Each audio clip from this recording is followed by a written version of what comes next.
Thank you, Brian. I don't know how excited people are going to be because when I walked in the door, Brian Miller sat right back there and said, "Do you have a time limit? Because if you don't, we'll be here till noon." 2 minutes later, Mary Ann Olding's over there and said, "What kind of lies are you going to be spreading today?"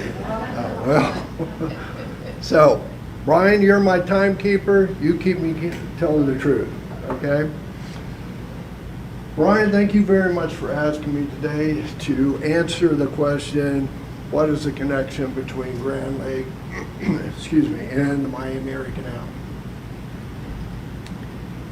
In all the years I worked for the state on the Miami-Erie Canal and for all the hours that I'm volunteering on the canal, I've never been asked to formally address that question and get an answer in front of a group.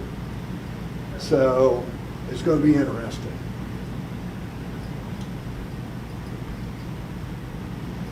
When I'm doing my presentation, I'm not going to wait till the end of the presentation to answer questions. If you have questions out there, get them up front here while I got the slide on, because it's going to be a lot easier to explain while we have the slide up versus me going back through slides. So you got a question, raise your hand, holler it out, throw something at me, and we'll get that answer or question answered right away.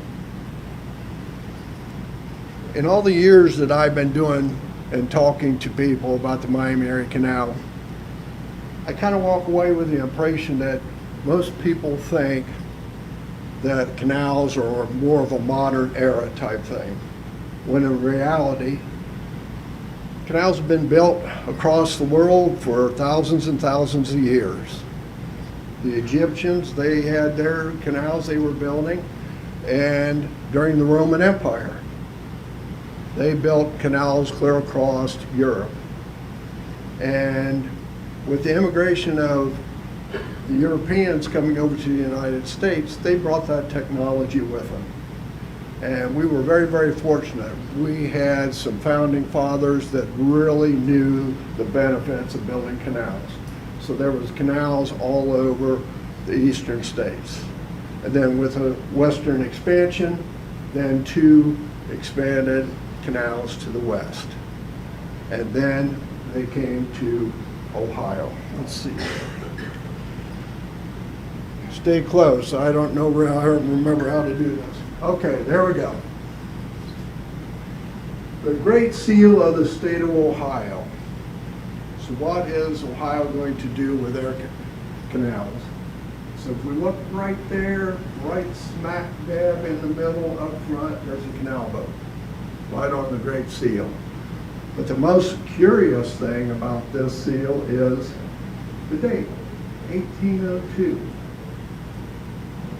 Well, everybody out here knows that Ohio did not become a state until 1803. You guys did know that, didn't you? Yeah. Okay, there's a few heads nodding up and down there. So before Ohio actually became a state, they were already promoting that we're going to have canals in our state. So Ohio was very, very lucky. We have 2 international waterways, one up here, there's Lake Erie, attached to the Great Lakes. They could go down into the Erie Canal and over into the eastern states. We also have one here to the south. Whoops, get it over there right down along the Ohio River, and that attaches to the Mississippi and goes all the way to the Gulf of Mexico. So we have 2 international waterways, and we did nothing. It was just there for us to take over. But we have a problem. The interior Ohio, how are we going to open that up for trade, transportation, economic benefits? So we need to build a canal.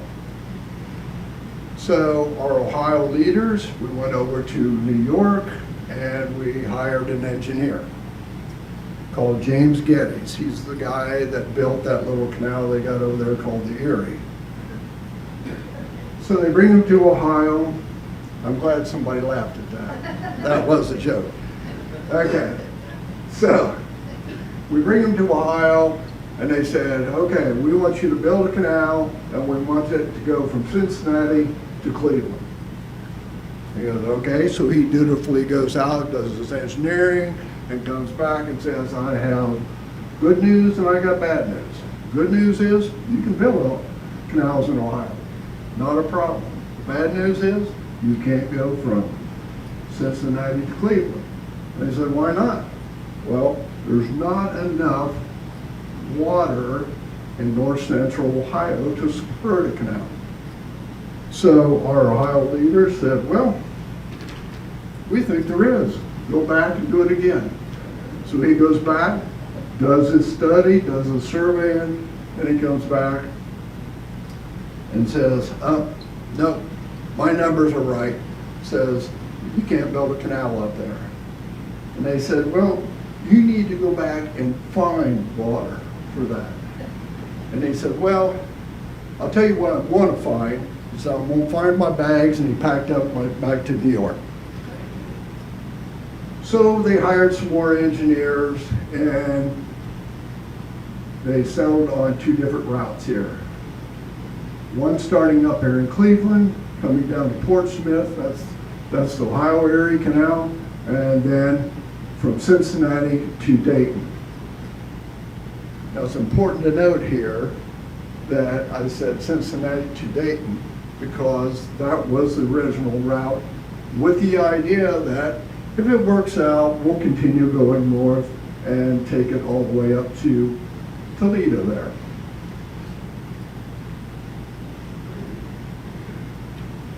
I'm going to trip on this thing before the day's out, I can tell you. So, July 21st, 1825, they started digging the canal down here in Middletown. Now, if you were doing the figuring and calculations, July 21st, 1825, 1925, 2025, you'll note that 2 weeks ago, we just celebrated the anniversary of the opening of, or start building of the Miami-Erie Canal in Middletown. Had a great big celebration down there. Now, it's going to take 20 years for that canal to be built from Cincinnati to Toledo. But it started. So, 1825, we're in Middletown. 2 years later, we got a canal that goes from Middletown all the way to Cincinnati. 2 years after that, we have a canal that runs from Cincinnati all the way up to Dayton. At that point, they just kind of patted themselves on the back. Great job. We connected two big cities. But then the people to the north here were going, hey, where's our canal? Where's our economic benefit of a canal? Where's ours? And of course, our state leaders are, well, not sure if we got enough money, don't know if we got all the land we need and everything.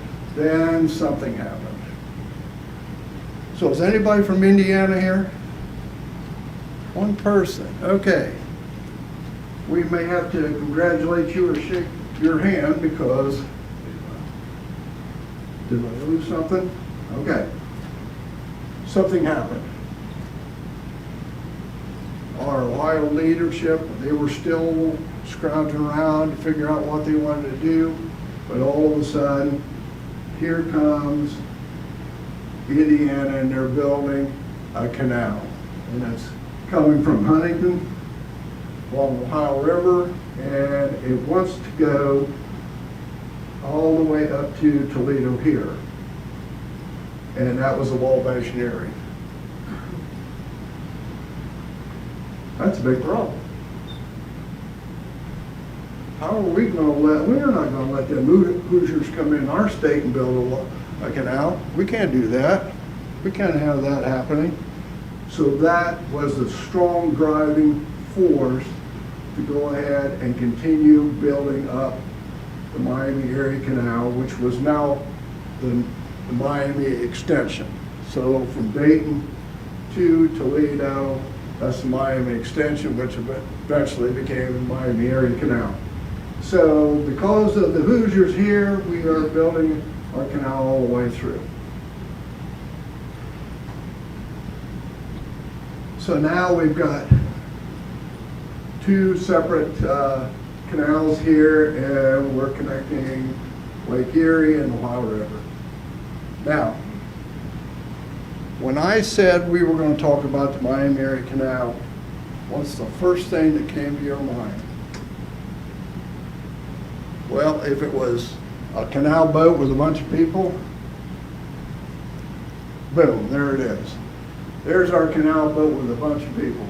And if you notice, it says Marguerite of Deltas. So transportation. 90% of the people that I talk to, that's the first thing that comes to their mind, we got a boat with a bunch of people on it. Well, so much more than that. So much more than that. Sure, we would transport people around and stuff. So stuff we were shipping into your town and out of your town, stuff that you needed for retail or resale. If you were a farmer, we're shipping your grain around. But that was just one little aspect of the canal and the benefits of a canal. Okay, how did you get your mail in and out of town? By canal boat. Now, I think we can get one more person over there. What do you think? So, another aspect is water power. Miami-Erie Canal is 250 miles long, and it has 105 locks on it. And every one of those locks, you're holding back about 6 to 8 feet of water head. Some places as much as 11 feet. So that's a lot of water pressure. So at each one of these locks, all you have to do, if you were going to operate a mill, whether it was a grits mill, sawmill, or any other kind of industry that needed some kind of power, you could put an overshot water wheel in, or they had horizontal water wheels also. You put that in the canal, or wait a minute, come back here. You put that drawing water out of the canal, you put it across that water wheel, and you have belts and pulleys, and you're driving every piece of equipment in that building. Water power was a big economic boom for all the towns.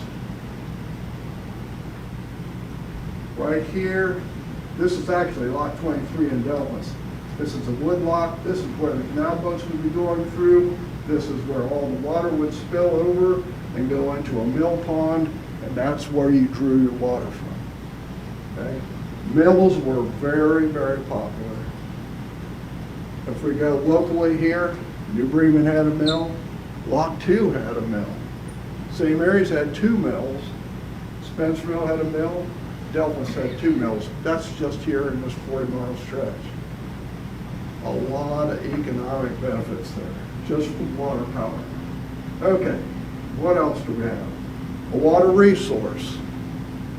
A lot of people didn't realize that you could buy water out of the canal. So if you were an entrepreneur and you had a linseed oil factory, you needed a bunch of water, you just pull it right out of the canal. Right here up into recent times, that's the St. Mary's power plant. We sold water to the St. Mary's power plant for coolant for years and years and years until it went out of business. And of course, right here, Salina Water Treatment Plant, I don't have to explain that to you. So water sales, you could do irrigation out of the Miami-Erie Canal if you want. Okay, so water resource. A food source. Here is one of my favorite pictures. I always said, I don't know what these 3 guys did to upset these women, but the women are on the boat and the guys are out here on the bank. So they chased them all. But if you look, we're doing a hunting expedition here. See the guy with the double barrel shotgun, and he has a bandolier here with a bunch of shotgun shells. But here's this lady up here. She's got her shotgun. There's this lady with her shotgun. Now look at the little girl. Here she is. She's got a stick or something like that, and she's got that up there, and like she's aiming to shoot something. Right there she is. So, a food source. They may be out there waterfowl hunting. They may be out there on a fishing excursion. They may be out there just hunting. So those were activities all over on the canal system. So, food source. Ice harvesting.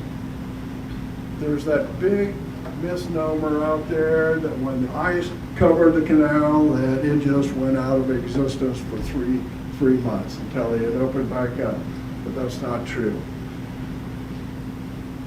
When the ice formed on the canal, they were ice harvesting and had ice houses up and down the whole canal system. There was one right here in St. Mary's, right out of Casey Geiger Park.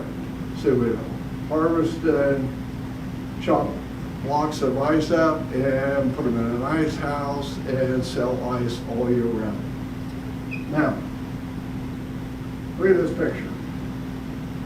The only guy that's smiling is the guy without the saw in his hand. And let me tell you, I've used these saws when we went through a real bad winter, and that's all we had. You better have eaten your Wheaties if you're going to go out there and use that all day, I'll tell you. Recreation. Now, I could have very easily put a boring picture up here of somebody out there fishing, or somebody out there bird watching, or somebody out there jogging, or riding their bike, whatever. I kind of like this picture. This is up in Delphus again. Look at all these guys and gals. They're out there having a good time and stuff like that, laughing and joking. Now that's recreation. But look at these guys in the background. They're all dressed and they're laughing. Now, I'm pretty sure they're not laughing at themselves. They're laughing at these guys here. So a lot of happy stuff going on here. Plus, I hear these swimsuits are coming back in style. So, okay.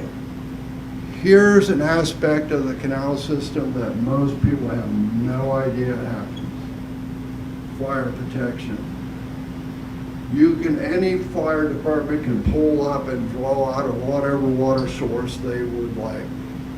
And right here, that's a dry hydrant, so they can pull right out of there. Fires happen. And they're going to pull wherever they can. Right here, this is the Uber store, furniture store. They pulled out of the upper level and lower level of the Erie Canal. It looked like the towering inferno when they called me and said, we need water.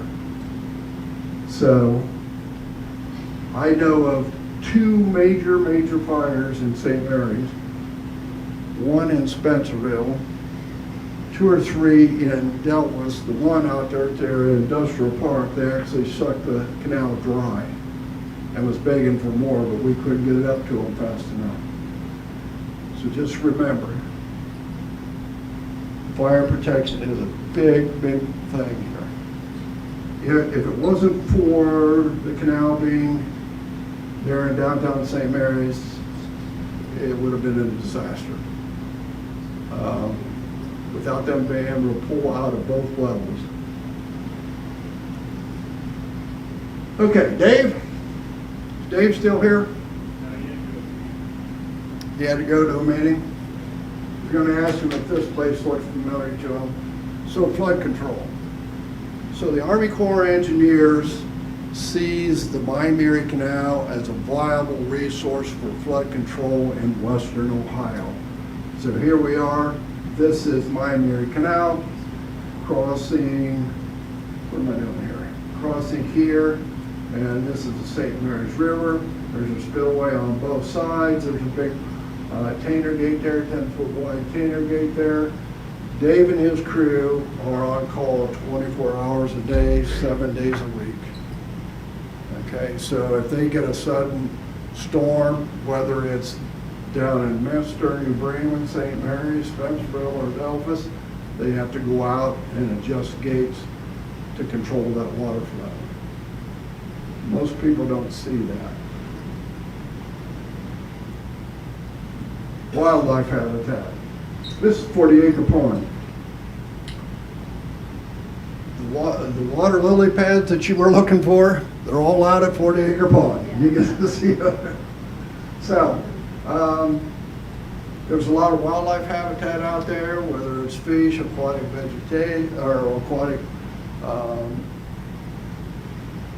animals out there. I know there's beaver out there. I know there's muskrats out there, and all kinds of ducks. And they're there just because of 40-acre pond. Okay, so what's the common denominator with all those things, all the economic and all the benefits of a canal system coming through your town? What's the common denominator? Water. Okay. This is a map, not a graph. Okay? If we look at this, this is an elevation map here, and down here, this is a course map, okay? So what we're looking at here, here's Cincinnati at the Ohio River, here's Lake Erie at Toledo. We are right here. As you can see, our elevation is going up and up and up. So we're 512 feet. This is Army Summit. We're 512 feet above Ohio River. We're 395 feet above Lake Erie. Now, when you came in and you looked around and said, well, this is all flat around here, we don't have anything, we're actually on a 512-foot hill. Now, invariably, when I give talks, somebody always is saying, boy, wasn't that an engineering marvel.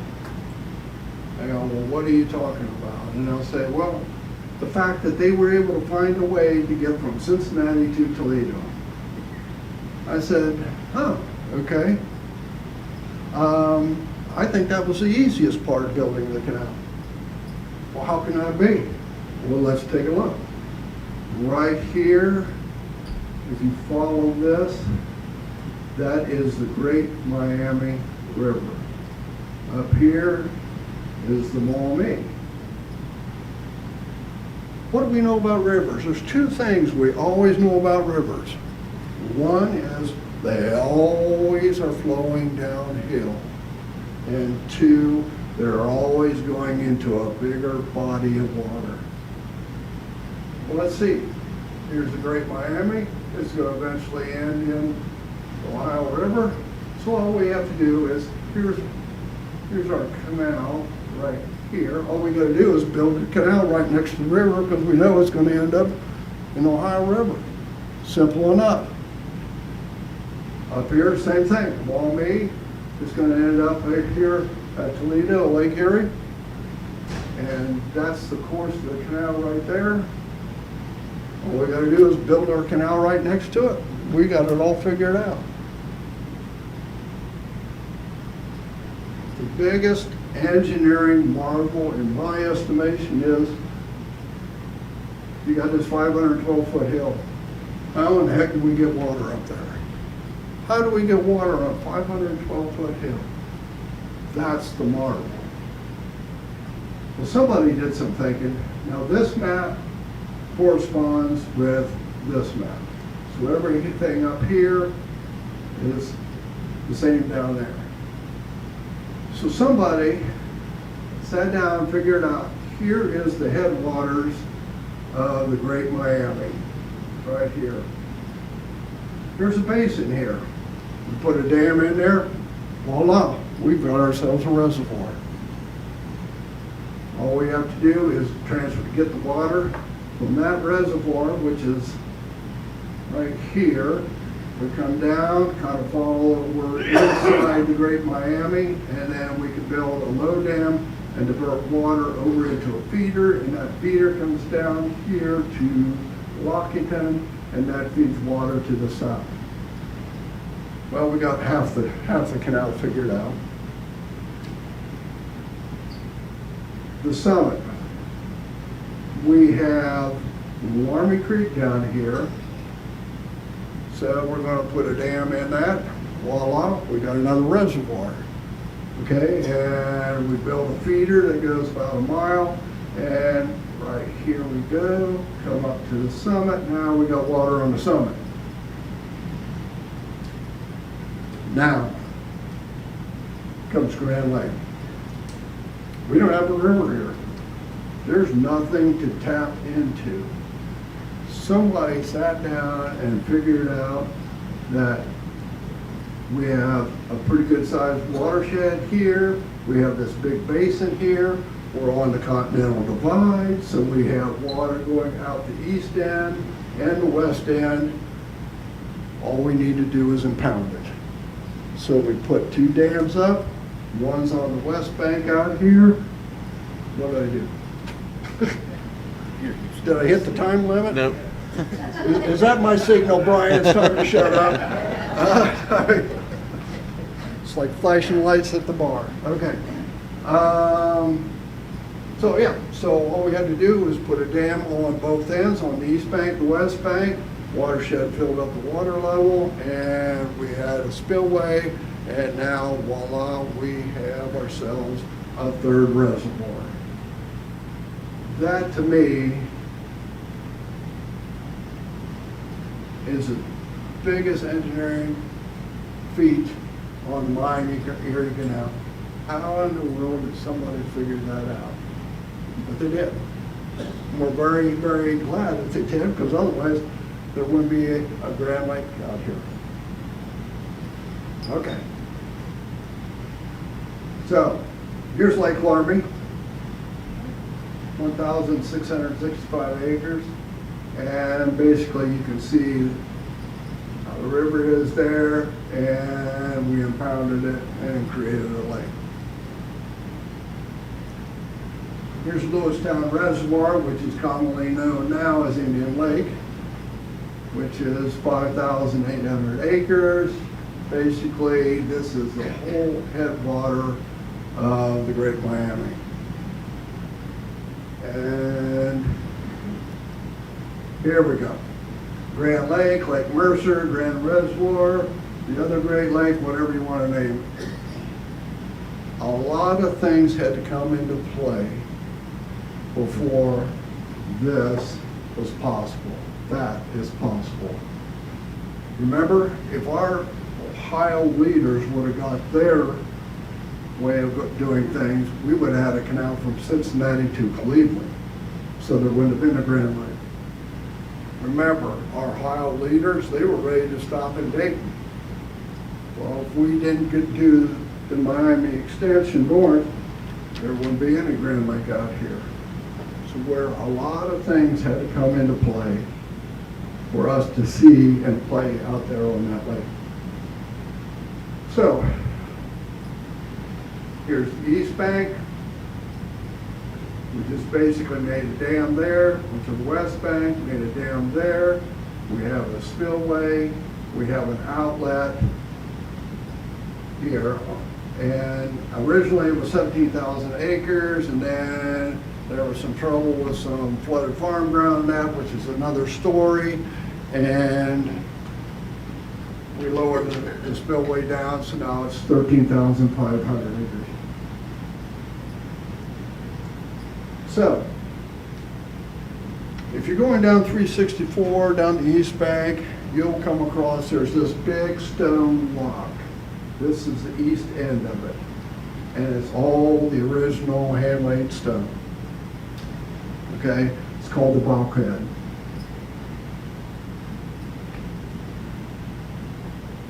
So here's the answer to your question, Brian.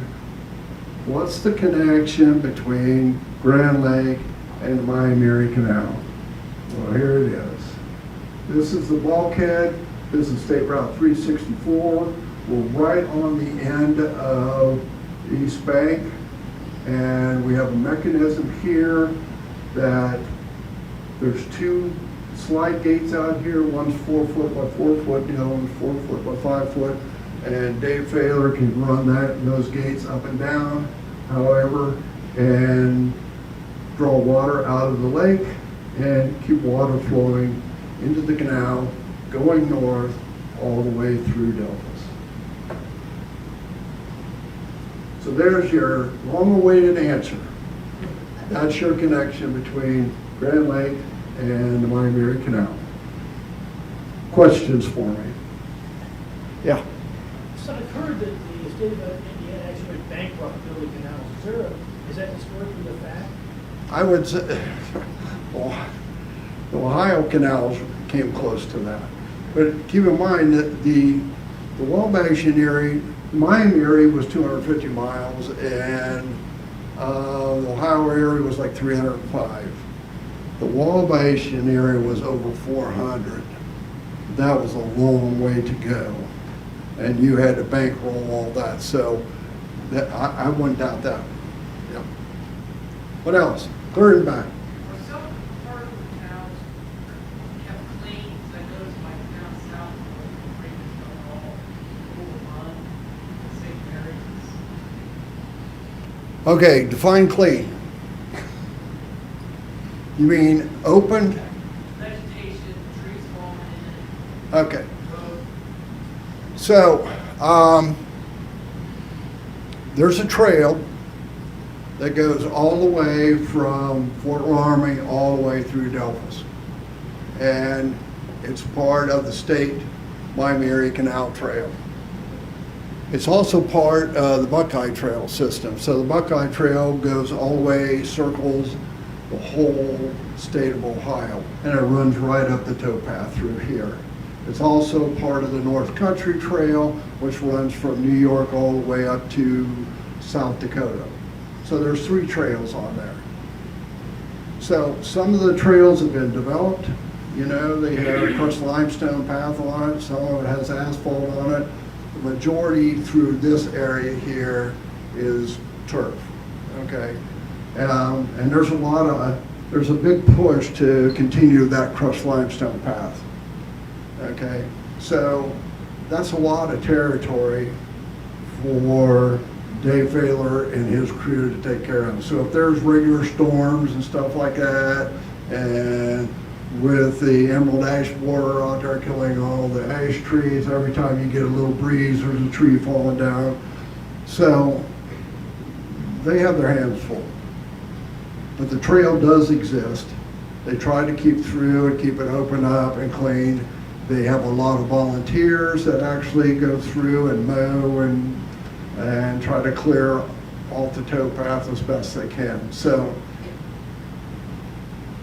they're doing the best they can. What about the vegetation In the canal, like out there at 40 Acre Pond, well, even along in the feeder. Okay, well, like the doctor said, that the lily pads, there's a lot of aquatic vegetation out there. Those are all good things because they're cleaning the water as water's going through it. And so, do we want to remove those? I don't think now is a good time to do that. Now, there's areas that are deep enough where you can get a kayak and a canoe and go through, like out of 40 Acre Pond and down along the feeder and stuff like that. But I think it probably wouldn't be a good idea to start removing aquatic vegetation at this point in time. Okay? It wasn't that many years ago that they used to have boat races out there. That's kind of, with the lily pads growing up and taking over, those kind of went away. But eventually, I can see there'll be dredging on the canal and everything getting opened back up as money allows. Okay. Yeah. So when you're taking, going to Spencerville from here, you Yeah. drive along the canal, it looks dry, like there's no water in it. Are you telling me that there's water, usable water in the canal from here north? Yeah, let me show you. Let me go back here. Whoops. Okay, so right up here is Army Summit. Here's New Bremen, and St. Mary's right there. There's 68 feet of fall there. Okay, then you go from St. Mary's, here's lock 15 right here, 14 stands out in the middle of nowhere, and 15 is up here in Spencerville. It's very flat. Okay, so where you see this drop in elevation, like from here from Spencerville to Delphins, there's 44 feet of fall there. Those locks were made out of timber. The timbers have rotted away. Basically, all that's left is the sills. So there's nothing there to hold water back. So each one of these little stair steps you see there, that's supposed to be a lock, and that's supposed to be holding back 6 to 8 feet of water. Well, there's nothing there to hold it back, so it's just basically a downhill run. So if we were to go put the locks back in, you would see 4 feet water depth, 40 feet wide, because that's what it takes for two canal boats to pass each other. So what you're seeing there is there's nothing there holding it back, so it's just flushing through. And right now, you know where the spillway is there at 6 Mile? Just north of St. Mary's on State Route 66. A lot of that water is kind of spilling over there because it just can't push through and get up to Spencerville. So it's just that kind of dry season, you know. But didn't you say that, like, City of Delphos still pumps water out of there and what, the fires and things? Yeah, yeah. There's enough water in there to do that? Well, if you look up here again, it kind of levels out again. So you got all this water. If water can get through Spencerville, it's going to go to Delphos because it's 44 feet of fall. Well, there's two locks that exist in Delphos today. Those are still intact. In other words, they still have a wall there that holds water back. They don't have the gates or anything like that. So one's at 3rd Street, that's lot 23 and 24 is out by the park there. So the stadium park. So they have retention. So they're holding water back. Okay, where all the other wood locks are now non-existent, so there's nothing there to hold water. So there is a pool of water that they can draw out of. Okay? Yeah. Just a short question. How long did the canal actually have canal boats that was productive hauling people? Basically, right after they started building the canal, so from 1825 to 1827, they had that stretch between Middletown and Cincinnati, there was boats on it. And every stretch that they went farther, go all the way up to Lake Erie, every time they finished the stretch, they put boats on it. Put water in it, put boats on it. Now, the heyday of the canal was right around 1851, 52, and then sales of stuff being transported around started to diminish. Now, we have records that clear up to right about 1919, there were still canal boats on the canal. Now, how's that possible? The 1913 flood took everything out. Well, not exactly. Yeah, it was devastating, but keep in mind, up here, Army's on it, there's no structures up there because it was all level plain, so we didn't need any locks. So there was nothing there that was destroyed. So they were still transporting stone from the stone quarry down there, right there at Newport. So it's kind of haphazard, you know, where canal boat traffic went away and where it stayed. It depended on where the 1913 flood did its most destruction.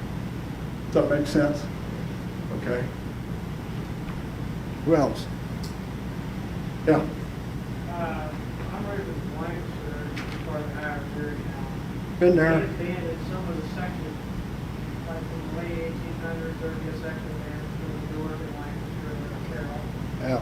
Did the same thing happen to the Erie Canal, to the abandoned section as well, or all at one time happened? After the 1913 flood, it depends on your definition of abandoned. No more canal roads? Okay, yeah. So a lot of that went by the wayside because the railroads were kind of being more prominent, and there was a time frame there around 1909, 1910, 11. There was a resurgence in building up canals. Why? Because canals were cheaper than railroads. And the railroads had a monopoly, so they could charge you whatever they wanted to. So we got to do something against those doggone railroads out there. So they started rebuilding canals in sections, mostly down around the Cincinnati, Middletown area. Then the 1913 flood hit, destroyed a lot of things, and so they just said, well, it's not worth investing money in it. But the railroads turned around and said, oh, well, we'll build our tracks right on the towpath. So there was areas or sections where it just evolved and got refurbished into another kind of transportation. So yeah, they were abandoned, but they were abandoned to canal boat traffic. They weren't abandoned to its use. It could have been a trail, like I say, it could have been a railroad, it could have been the interurban that's using the towpath, all kinds of different ways that they not just walk away from the canal system itself. Okay? Yeah. My understanding is that from heyday with the line with the canal system, a lot of money was paid by the canal system selling water into the well. Yeah, I just want to get my foot in. My understanding is that from the time of the heyday in 1850 till the end of the demise of the system, a lot of money is still being made by the canal by selling water to businesses over the well. So I kind of want that continues further. Still doing that Still today? doing it. Yeah, Dave Bailey out there, you got it, you know how to work it. Now, somebody came up to Dave. Can we get a mic? We got time for like one more question, Steve. So, the question was during the heyday to when the railroads kind of took over, how did that evolve? So, basically, the canal system evolved. Okay, you saw all the benefits of having the canal out there. A lot of things were still there, even though there wasn't boat transportation on it. Okay, so it depended on where you were at. You know, we still are taking water out of the lake and running it up north through Deltas here. So it depends on what you were looking for. Some places were abandoned, just like we talked, but other places just evolved into something else. Basically, a lot of trail usage for that. So, how'd I do, Brian? I'll get you out before noon. One more. All right, one more. Okay. Okay, let me come back here because I can't hear you.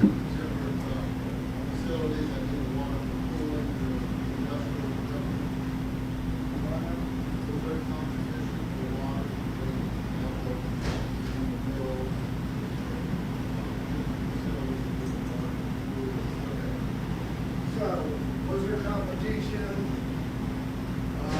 using water out of the canal during its heyday?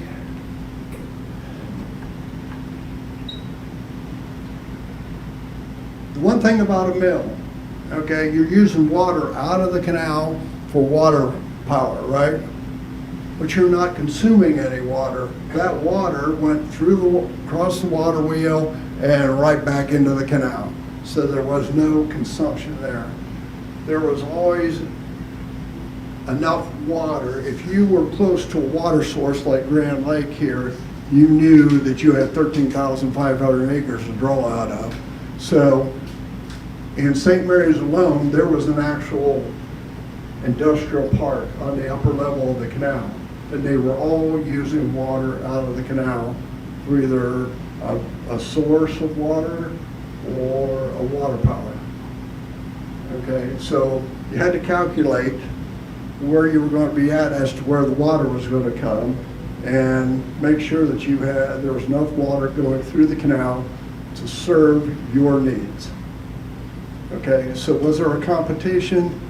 I wouldn't say that so much, because the economic benefits was the more people and the more industry we have in the town, the bigger and the better the town would be.